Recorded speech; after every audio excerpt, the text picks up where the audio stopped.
Hello there, it's Mr. Rosa. Hope all is well. Today I want to talk a symptom of gambling that would be anxiety. Anxiety. What do you mean anxiety? You have this anxiousness, this urge of gambling, thinking you're gonna get lucky. There's sometimes you are lucky. You just got that rush in you, and you're going and going, and the anxiety.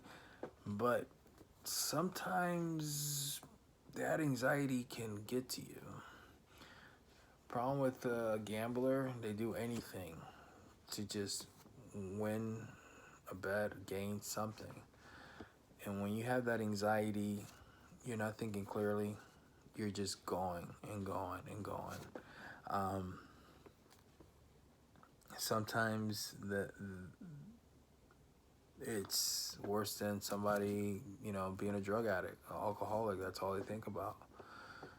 Your anxiety of owing somebody money from a bet doesn't let you think clearly. Sometimes your anxiety kicks in, when you hear people talking about money and what bills have to pay, even in your own household. When debt collectors are calling you, anxiety kicks in because whatever monies are coming in, you're putting it into the gambling. So how can we just prevent that anxiety? How can we prevent doing something that we can't afford? Also, you know, if we're at work, if we're at a get together with friends and family, the topic money, the topic casino, the topic, borrowing, that can give anybody anxiety.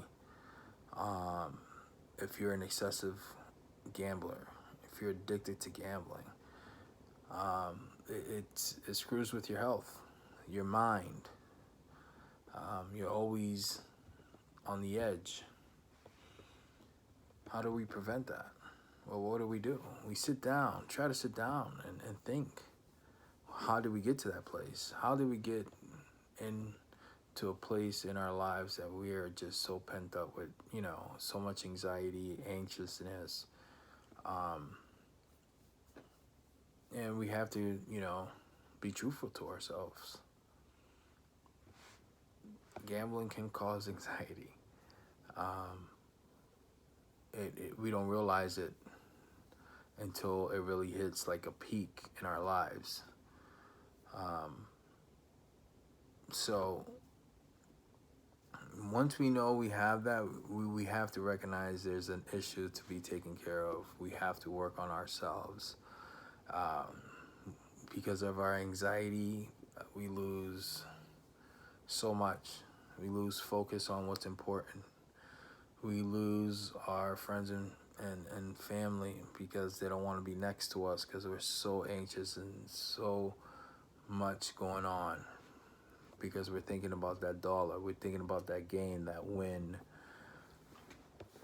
So it's one of the critical symptoms of a excessive gambler.